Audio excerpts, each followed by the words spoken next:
know, last month, he's sleeping in his car. Police officers say he smells of alcohol. He gets charged with DUI.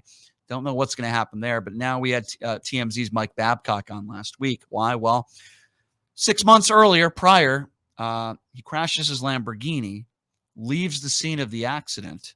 And by the way, he crashed it up pretty good. It's amazing nobody was seriously hurt. His fall guy was his friend who was there and claimed he was driving the car, which was a lie. Then Marshawn Lynch shows up 3 days later, and he's asked, why did you leave the scene of the crash? And he claimed it in the middle of the night. People were taking his picture on the side of a road, which, by the way, was also a lie.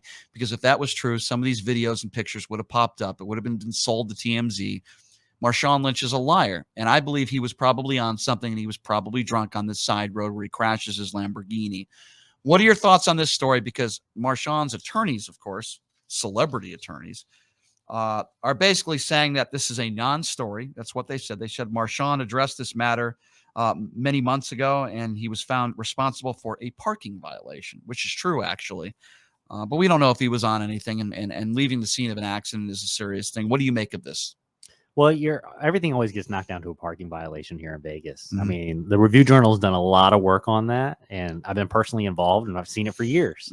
The whole thing about the prior crash, the only factor it plays in this current case is the prosecutor is going to know that, like you said, most likely he crashed his car. He probably was DUI. We can never prove it. But you just know that in the back of your head when you're deciding whether you're going to try to get the DUI conviction on him here or you're going to cut him a break.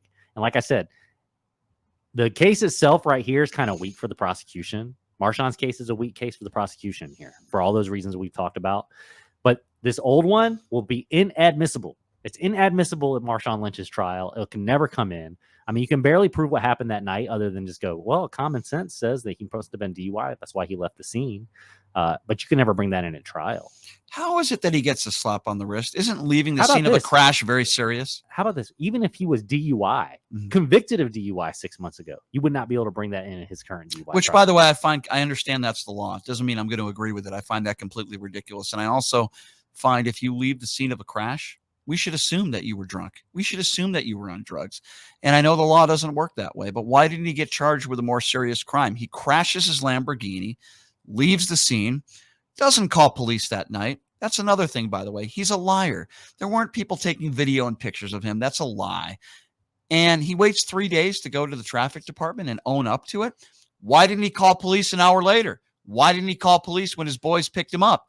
Why didn't he say, hey, people were taking pictures of me. I crashed my car. Because he was drunk. That's why. Just like he was drunk last month. He's going to kill somebody. Definitely indicates that there's more going on with Marshawn Lynch than what we initially suspected. I don't know what's going on in his life. He's not adjusting to life very well, but I have a concern just as a citizen that you got a guy who's DUI a lot out there. Yeah. Well, I'll tell you this, man. Why? This is the thing that really bothers me. Even let's assume he wasn't drunk, which I believe he was 6 months ago. And I believe he was drunk last month as well.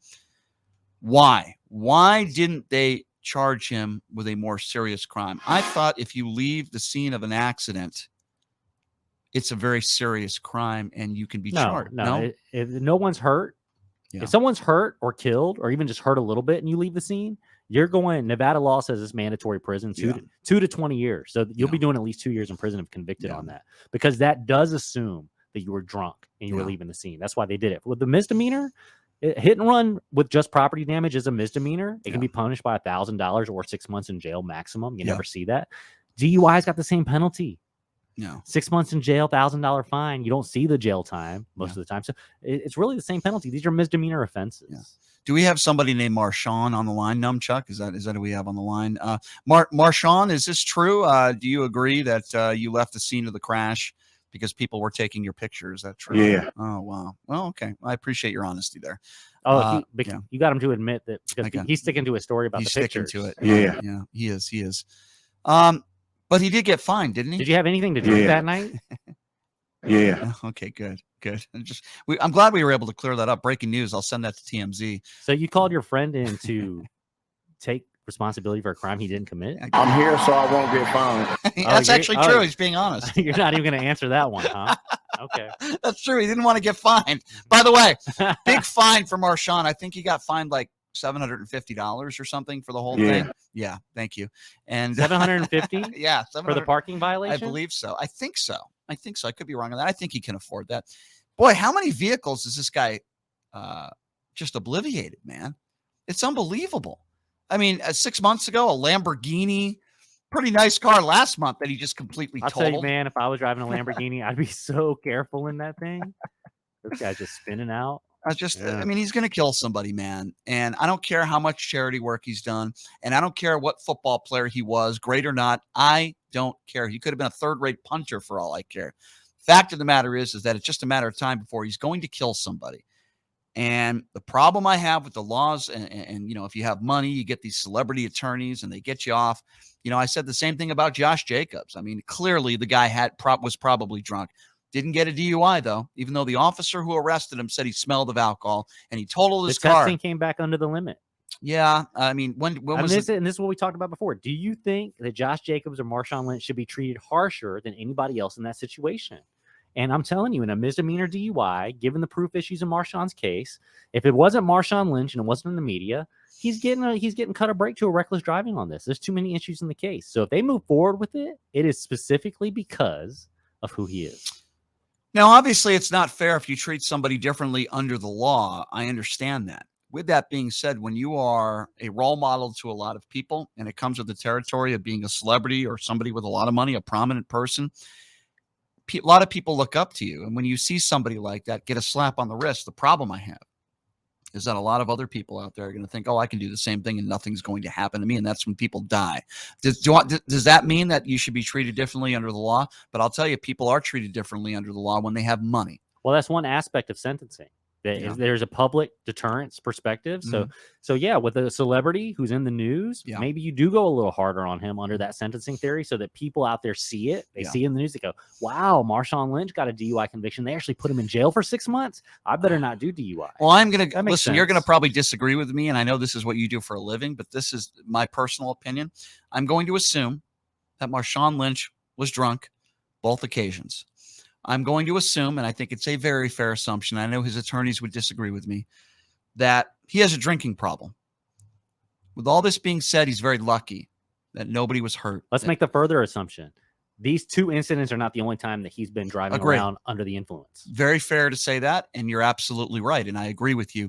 He's probably been driving a vehicle drunk for a while now. He was caught a couple times in Las Vegas, only because he crashed his vehicle both times. Right. My personal opinion, he should not be allowed to drive a car for a year. You don't want to give him jail time? Fine. He cannot drive a car for a year. Put him on probation. And for the next year, while he's getting rides everywhere, which clearly he can afford, he's got tons of money, tens of millions of dollars. Let him think about that for the next year. Forget about jail time. Just take his license away for a year. Now, I know that's not going to happen because I call it the injustice system, and he's got money, and we can talk about these cases and the evidence. I understand all that, what you're saying. No, he's going to come back over the limit, most likely, and there's no rule against it. The DMV is going to suspend his license. How long do you think, though? A couple months? No, it will be at least 6 months. Glad Marshawn agrees. It'll be at least 6 months, and he'd have to get a breath interlock device on his car to I be able want to drive. That needs to happen. So there is going to be a license suspension. That needs to happen. Shouldn't that be on every car? Just honestly.